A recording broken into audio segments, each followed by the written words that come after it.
بسم الله الرحمن الرحيم. السلام عليكم ورحمة الله تعالى وبركاته. من هنا بالمملكة المغربية الشقيقة، من أبي رقراق إلى دجلة والفرات، نصنع الحب والتسامح والسلام. نرحب بالكاتبة سافرة جميل حافظ تحدثنا عن حضورها إلى المملكة المغربية ومشاركتها في هذا الملتقى الثاني للشعر. مرحبا بك. شكرا جزيلا. أنا أرحب بكم وأرحب بالشعب المغربي الشقيق الذي كله لطف وجمال، سواء كان في الوجوه أو في الأخلاق أو في الطبيعة، كلها جميلة. ونحن في العراق دائما نحيي المغرب بكل أشكاله وبكل صفاته الرائعة وتاريخه المجيد الذي يعبر عن نضال الشعب العربي ككل شعوب العالم كله، لأنه نضال من سابق الأزمان، يعني من آلاف السنين، من مئات السنين، وهو يناضل من أجل مستقبله. وأنا هذه ليست المرة الأولى التي أتي بها أزور بها المغرب. زرت بها المغرب في زمن الجمهورية العراقية، في أول ما ابتدأت في زمن عبد الكريم قاسم. يعني في زمن الملك محمد الخامس. في زمن الملك محمد الخامس، واستضفنا استضافة رائعة جدا، وتحدثنا عن الجمهورية وكيف يجب أن يكون العراق راقيا وديمقراطيا ومحبا لكافة الشعوب، وعلى الأخص أحبائنا الشعوب العربية. والآن أصبح العالم كله واحد، فيجب أن نعتبر الشعوب كلها محبة ومسالمة، ولهذا نحن نعمل من أجل السلام العالمي ومن أجل سلام الشعوب العربية ككل، لأن بدون سلام لا نستطيع أن نبني حضارة، فالسلام هو الباني للحضارة. ولهذا نحن دائما نعمل من أجل أن يكون هناك سلام عالمي، فكيف لا يكون سلام في داخل البلد وفي الشعوب العربية. يبدو أن هذا الملتقى أنه هو لبث روح الثقافة والتسامح. نعم. والمحبة، وهو في الشعار الدبلوماسية التسامح. الدبلوماسية، في هذه الدبلوماسية الأدبية نستطيع أن نتفاهم ونستطيع أن نضع حجر الأساس لعالم جديد، العالم الذي يبنى من التفاهم ومن الثقافة ومن السلم، وهذا ما تحتاج الشعوب كلها وليس فقط الشعب العراقي. نعم. وهذا الذي نبنيه نحن في العراق. نحن نتكلم ونتحدث ونجتمع ونعتصم ونتظاهر من أجل أن يكون هناك سلام في داخل البلد وفي خارج الشعوب. طيب، مرحبا بك. طيب أستاذة صبيحة، حدثينا عن زيارتك هذه، بما أنك كنت مقيمة أيضا في المغرب وغادرت المغرب قبل عامين، والآن حضرت في هذا الملتقى الثاني للشعر. حدثيني عن مشاركتك كأديبة وكأستاذة وكاتبة وقاصة. نعم، أنا طبعا أقمت في المغرب مدة طويلة، تقريبا ربع قرن، من 1986 إلى 2011. وكان المغرب يعجبني كثيرا، أحب السكن فيه، الإقامة فيه، واشتغلت فيه أيضا في التعليم، وتعرفت على أدباء وكتاب مغاربة جدا، وكان يقيم المهرجانات الأدبية في القصة والرواية والنقد، وفي الأدب النسائي، أدب الشرق المتوسط، وكانوا يقيمون المهرجانات الكثيرة وكنت أساهم بها. عندما عدت للعراق كان أيضا هناك نشاط كبير لاتحاد الأدباء في كل يوم تقريبا، وفي شارع المتنبي يحضر الكثير من الناس ويقيمون الندوات والأسبوحات في كل مجالات الأدب والثقافة، وفي جمعية الثقافة للجميع أيضا في كل خميس. فهذا النشاط المبهر وكل تحدي للإرهاب الواقع في العراق كان يثير الإعجاب، لأنه الإنسان العراقي هو محب للحياة وراغب بأنه يحقق السلام في بلاده، لأنه لولا هذا السلام لا يستطيع أن يفعل شيئا، لا يستطيع أن يبني البلاد ولا يستطيع أن يساهم بالتقدم. عندما حدث هذا الملتقى اللي هو من أهم أهدافه بأنه نصنع الحب والتسامح والتقارب بين الشعوب والاعتراف بالآخر ووجهت لنا دعوات نحن العراقيين لحضور هذا الملتقى الجميل. رحبت بهذه الدعوة وكنت سعيدة جدا أن أتمكن من الحصول وزيارة المغرب للمرة الأخرى الثانية، والالتقاء بالأخوة المغاربة والمبدعين العرب الذين أتوا من كل البلاد العربية لإلقاء قصائدهم. هذا راح نتحدث به إن شاء الله. طيب نرحب بالشاعرة والإعلامية سمرقند. سمرقند الجابري، حدثيني عن أول زيارتك للمغرب بإيجاز. والله هذه المرة الأولى التي آتي فيها إلى بلاد المغرب، وطبعا سعدت وفوجئت أيضا بالحفاوة المغربية وبالمحبة العربية، فلقد كانت هناك دول مشاركة من تونس، الإمارات، السعودية، الأردن، قطر، اليمن، أيضا المغرب من عدة محافظات يعني لم أكن أسمع بها أصلا.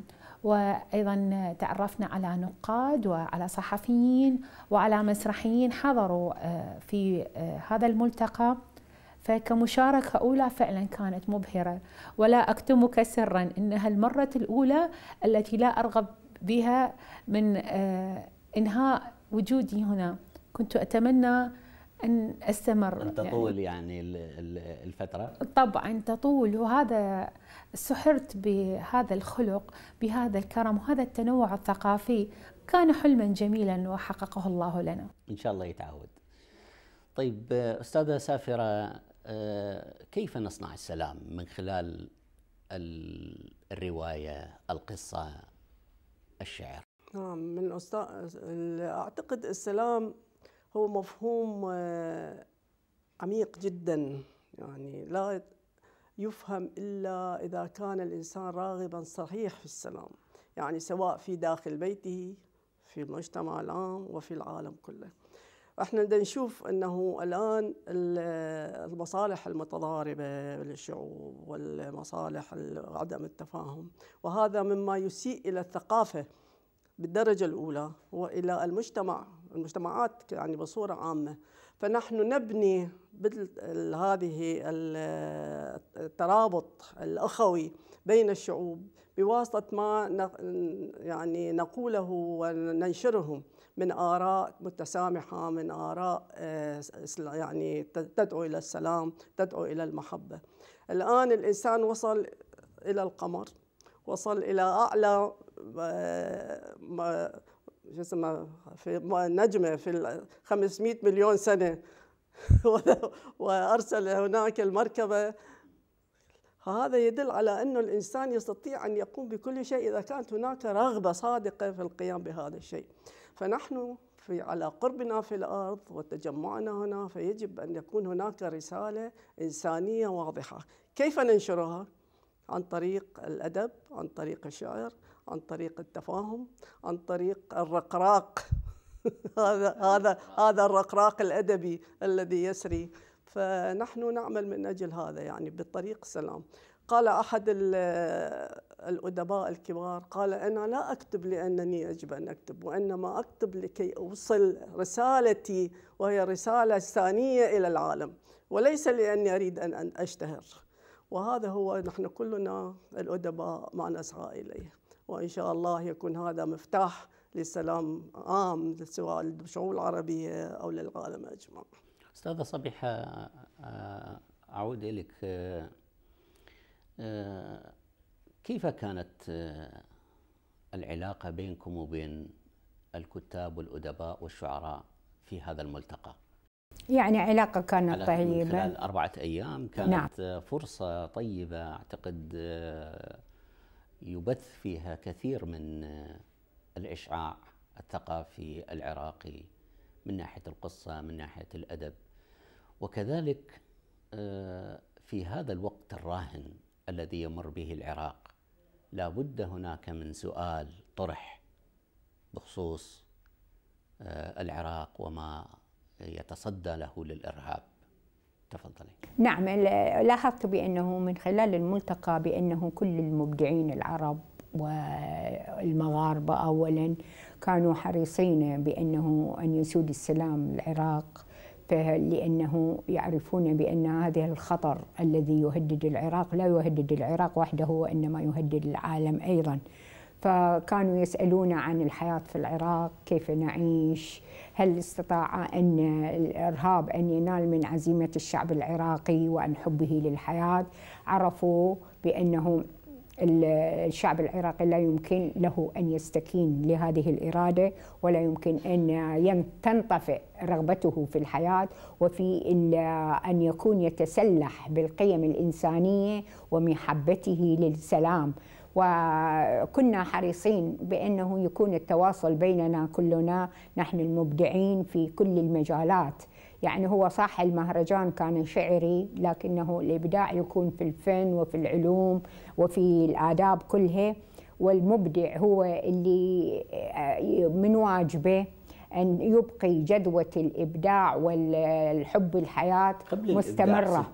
صبيحة، قبل الإبداع هناك هجمة شرسة نعم على العراق، وبصفتكم يعني في المجال الثقافي والأدبي لابد هناك سؤال طرح من قبل المثقفين اللي حاضرين معاكم في الملتقى، فكيف كان ردكم لتلك الأسئلة؟ نعم، هم سألوا عدة أسئلة كثيرة لأنهم يسمعون بالأخبار، وعرفوا وأعجبوا بإصرار الفرد العراقي على تحدي هذا الإرهاب. يعني هو يخرج ويحضر المؤتمرات والأنشطة الثقافية بالرغم من أنه يعرف بأنه ربما هي تأتيه يعني مفخخة أو أحزمة ناسفة وتقضي على حياته، لكن هذا التحدي الموجود الكبير الموجود عند الشخص العراقي هو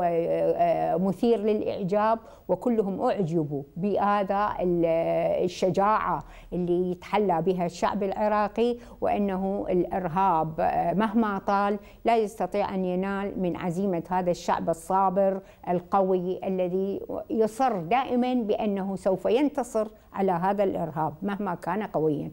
طيب، أنتقل لزميلتي الإعلامية والشاعرة سمرقند. الشاعر دائما هو سفير بلده في أبياته في قصائده. كيف كانت قصيدتك وأنت على خشبة المسرح في الملتقى الثاني للشعر في الرباط؟ كما بينت حضرتك، كانت القصيدة الأولى عن شهداء سبايكر.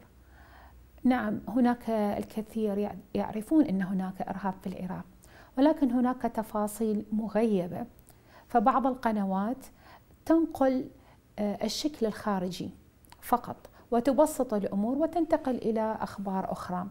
في هذا الملتقى كانت قصيدتي الأولى عن شهداء سبايكر، هذه المجزرة التي فوجئ البعض بأنه لم يسمع بها من قبل ولا يعرف تحديدا ما الذي تفعله هذه العناصر المخربة في العراق، والتي هي لا تستهدف العراق فقط ولكن تستهدف بلدان أخرى.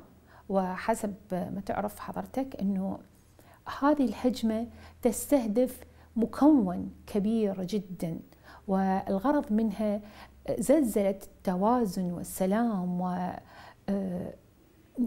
ومحاربة الإنسان، محاربة أوجه الحياة التي هي من حقك. ففي هذه القصيدة المغدورون قدمت هذه الفكرة، فكرة الأم التي تفقد أبنائها والتي تتعرض لألم كبير.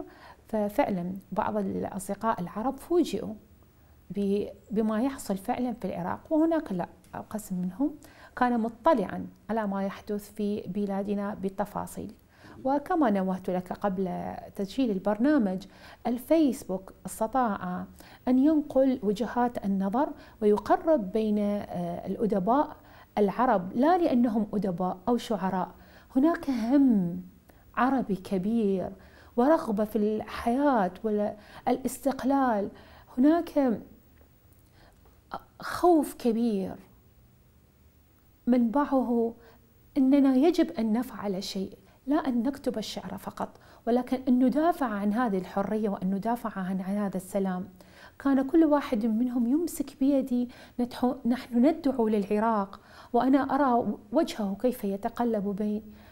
نحن نحب العراق، نحن نتمنى أن نزوره رغم كل ما يحصل، وفعلا أنا في داخلي أتمنى أن هل يزوره. هذا الترحاب كان من الأخوة المغاربة أم من الأخوة المشاركين العرب؟ من المشاركين، الكل كان يدعو لنا. صدقني حتى عندما كنا نتجول في الأسواق كانوا الناس يشعرون بسعادة عندما يعلمون نحن بالعراق، وبعد أن يبيعونا ويتمنوا يودعوننا بالدعاء، يتمنون لنا الخير.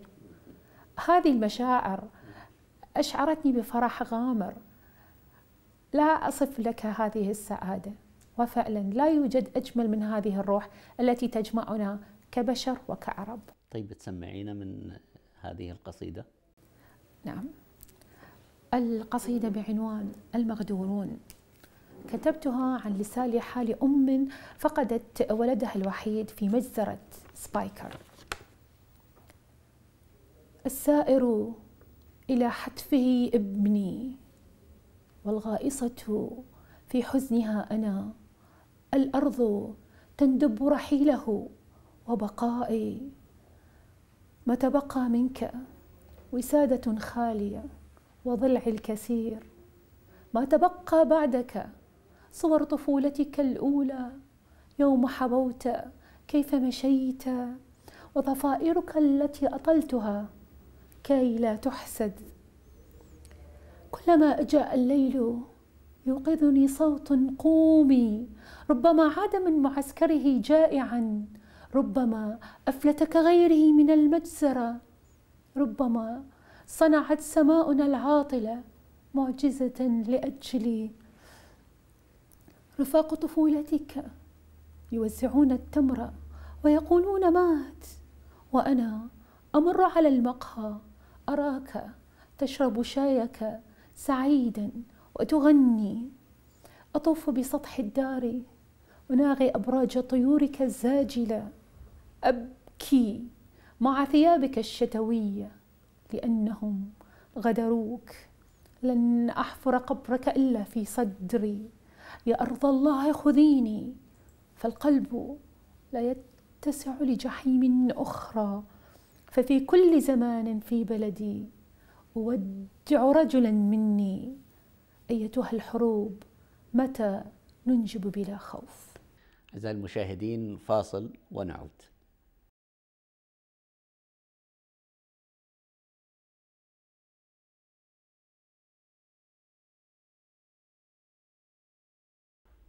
أعزائي المشاهدين، نكمل الحوار. طيب أستاذة سافرة، أنتقل إليك. ما هي الروايات التي حملتيها في جعبتك؟ نعم، أنا جبت روايتي، مع الأسف الفصل الثاني من الرواية، لأنه الفصل الأول انتهى يعني بالأسواق، وسأحاول أطبعه من جديد. والظاهر أعجب به لأنه تاريخي، يدل على مسيرة تاريخنا في العراق من ابتداء الانتداب يعني البريطاني على العراق إلى نهاية زمن عبد الكريم قاسم، ولا إلى زمن الملكية، نهاية الملكية، وبعدين من نهاية الملكية إلى الوقت الحاضر. نعم. وطبعا هذا تاريخ كبير، يعني يشمل أشياء كثيرة جدا، يشمل الحروب، يشمل السلام، يشمل المآسي، يشمل دور المرأة العراقية، ولا سيما أنا أشتغل في منظمة رابطة المرأة العراقية يعني، وأشتغل في مجلس السلم والتضامن أيضا. فتختلط هذه كلها لدي، يعني علاوة على القراءات التي أقرأها، فهذه كلها منصبة. وعندي مسرحية أيضا، ومسرحية للأطفال، وعندي كتاب مترجم، أشعار مترجمة أقوم في بعض الأحيان، يعني بعض الأحيان الشعور يدفعني إلى كتابة بعض الأشعار ولكني لا أنشرها خوفاً. لماذا الخوف؟ لماذا الخوف؟ لأنها لا ترقى إلى مستوى الشاعرات والشعراء، فيعني معنى هذا الخوف من النقد. طيب أستاذة سافرة، يعني أنت عاصرتي كثير من الحكومات سواء في العراق أو في العالم العربي. نعم. فلك نظرة خاصة للساحة الثقافية على التغير السياسي صحيح. الذي يدور حول هذه الدول في المجتمع. طبعا هو العراق انبثق ثقافيا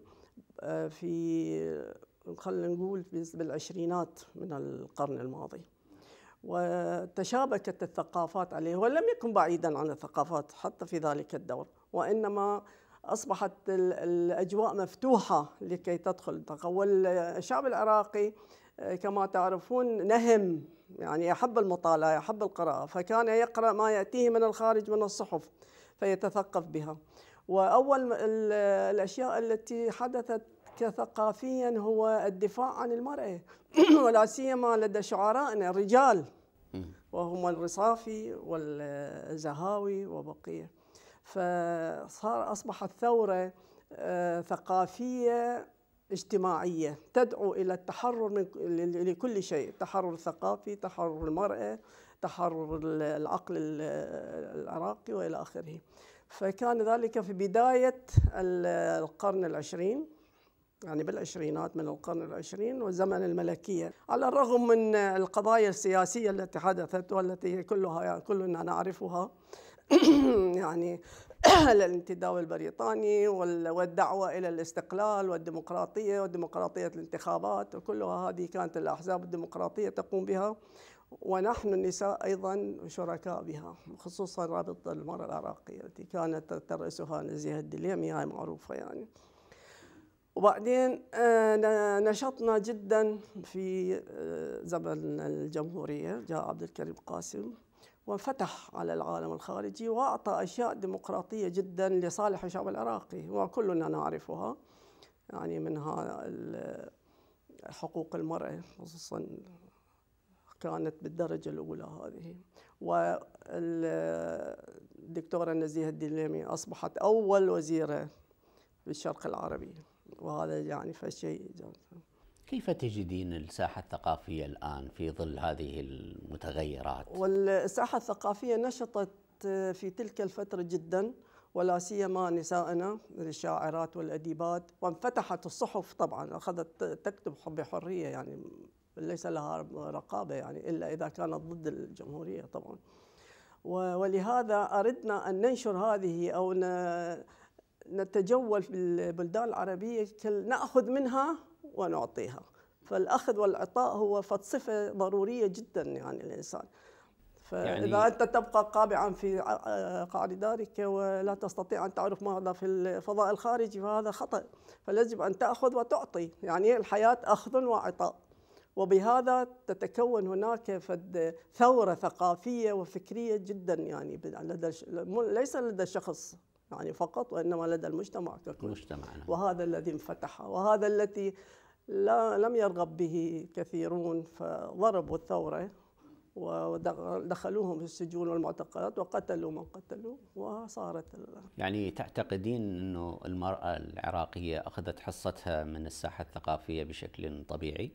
هي كان ممكن أن تأخذها بشكل طبيعي لولا الانتكاسات التي حدثت، لولا الانتكاسات، والآن نطالب بها من جديد مع الأسف. يعني كل ذلك النضال ونبدأ من جديد، وهذا يعني يعتبر شيء متعب يعني وغير إنساني وغير ديمقراطي.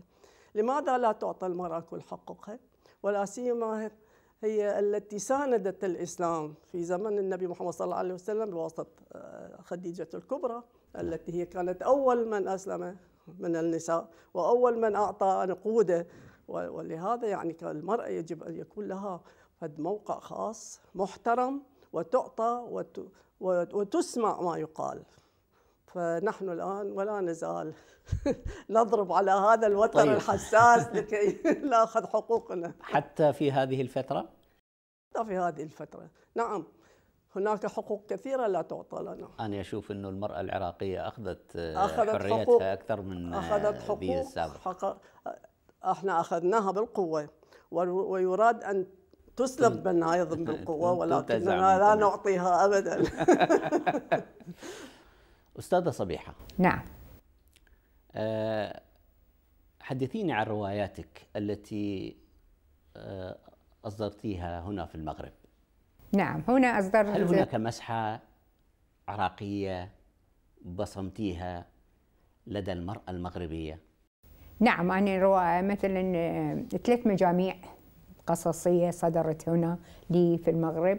مثلا المجموعة الثانية امرأة سيئة السمعة، المجموعة الثالثة لائحة الاتهام تطول، والمجموعة الرابعة هي التابوت. وأول رواية صدرت لي اسمها العرس، أول مرة إلكترونيا، ثم بعد ذلك أخذتها وطبعتها عدها، أصدرتها إلكترونيا بشكل جميل جدا، هو موقع مطر الإلكتروني الثقافي المغربي.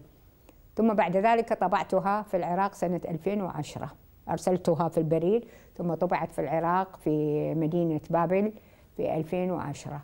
يعني هنا أنا يقول للنقاد عن كتاباتي بأنني لا يمكن أن أغادر العراق.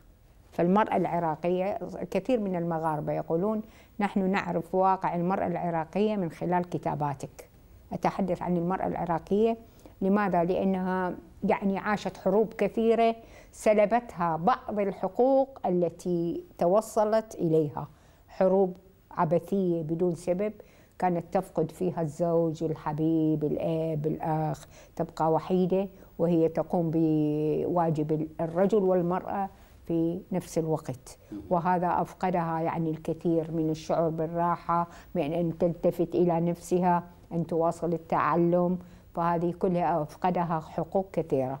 فأنا يعني أتكلم هو عن المرأة العربية، لكن أكثر شيء أركز هو كتاباتي تكون عن المرأة العراقية.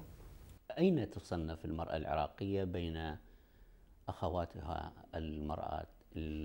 المرأة العربية يعني؟ نعم، المرأة العراقية معروفة بالشجاعة، وإنها تقف بجانب الرجل، زوج، الأب، الأخ، وتضحي بنفسها في سبيل العائلة، تحب العائلة وتقدس. إلى كتاباتها أي نعم، وهي بالإضافة إلى اهتمامها بالكتابة، بالثقافة، بالعلم. يعني أكثر مبدعاتنا يعني عندما يخرجن، هو مثل الرجل تقريبا العراقي والعراقية، عندما تخرج خارج العراق تظهر كفاءتها، سواء مثلا من ناحية العلوم، مثل زها حديد برزت في أوروبا، لو كانت بالعراق يمكن ما كان يلتفت إليها. الفنانات أيضا. ما السبب؟ ربما الوضع العراقي متعب، الحروب، الإرهاب اللي عليه مسيطر، والمشاغل الكثيرة، نقدر نقول ممكن العادات والتقاليد اللي تهمش من المرأة. العلم والتفوق بالعلم يعني ما أعتقد يقف في جانب يعني العرف العادي اللي احنا نعيشه او العادات والتقاليد، يعني هذا علم. نعم العلم صح، أي، لكن هم نظرتهم مثلا بعضهم يريد يرجع المرأة إلى الجلوس في البيت، إلى عدم التعلم، هكذا. لكن هذا هو لا يتنافى مع الإسلام اللي قال اطلب العلم من المهد إلى اللحد. الإسلام أوصانا وقال هل يستوي الذين يعلمون والذين لا يعلمون، فهنا رغبة أو دعوة إلى العلم. لكن هم بعضهم اللي لا يفهم الدين جيدا ينادي بعودة المرأة إلى مكانها في البيت. لكن هي الحقيقة المرأة العراقية اللي شجاعة هي ممكن أن تجمع بين الاثنين، أن تكون أم جيدة وزوجة ممتازة، وأن تكون متفوقة في مجال التعليم، في مجال العمل، في كل المجالات. طيب، أنتقل إلى زميلتي الإعلامية سمرقند. قد يكون الإعلامي له حس أكثر من الكاتب، هذا ما يقال، لأنه يرتبط بالواقع على اعتبار السبق الصحفي أو الحدث الصحفي. فما هو ذاك الحس عندك عندما شعرتي وأنت تطئين قدميك في المغرب كمجتمع وكساحة ثقافية، كساحة سياسية؟ لابد من اطلاعك على بعض الصحف المغربية التي تنقل أحداث الساحة السياسية الاقتصادية. فما هي تلك النظرة على المغرب الحبيب؟ بصراحة الاستقرار السياسي يوفر مساحة كبيرة للمواطن وللأديب بأن يعبر عن نفسه، لأنه يعيش حياة طبيعية. الحياة المهددة دائما تخلق عدم توازن في داخل هذا الإنسان، أن يعيش على قلق أو على كف عفريت. الاستقرار هنا والطبيعة انعكست على أعمال الأدبية للأخوة المغاربة، ووجدت هناك طيبة، براءة موجودة داخلهم، وأيضا وجدت الرغبة بالحياة أكثر. في بغداد لا نستطيع أن نخرج عن التعبير عن الحرب أو القتل أو الخوف، حتى أني أجد قصائد الحب محدودة، وأن وجدت يغلب عليها الخوف، يغلب عليها التوجس. رأيت هنا انفتاحا، عدم وجود هذا التعصب، الترحيب بالحياة بكل أشكالها، الرغبة في العمل، رغبات كثيرة أتمنى أن تكون يعني متواجدة للمواطن العراقي الذي كما تعلم تعب من كثرة هذا المشوار الطويل. وفي الوقت ذاته وجدت الرغبة في التواصل مع الآخر، أيضا هذه النظرة الأكثر اتساعا ووعيا وعمقا، بأن لا يرى الشخص فقط على أنه عربي أو مسلم أو غير مسلم، ولكن يراه على أساس منجزه وما يقدمه للحياة. الحياة هنا أجمل، أكثر اتزانا. هذا الأمن حق الإنسان في أن يعيش متوفر هنا، وأتمنى له أن يظل عامرا وقائما. حسك الشعري بالنسبة وأنت موجودة في المغرب؟ بصراحة قبل أيام كنا في زيارة حديقة جميلة، كنت أبتسم كطفلة صغيرة وأتقافز كعصفور مبتل بالماء، فقلت في مكان كهذا أستطيع أن أحب. الطبيعة هنا كأنها تتحدث إليك، تستطيع أن تعرف كم أنت مشتاق لهذه الطبيعة، كم أنت محتاج لأن تتمشى بأمان وهدوء.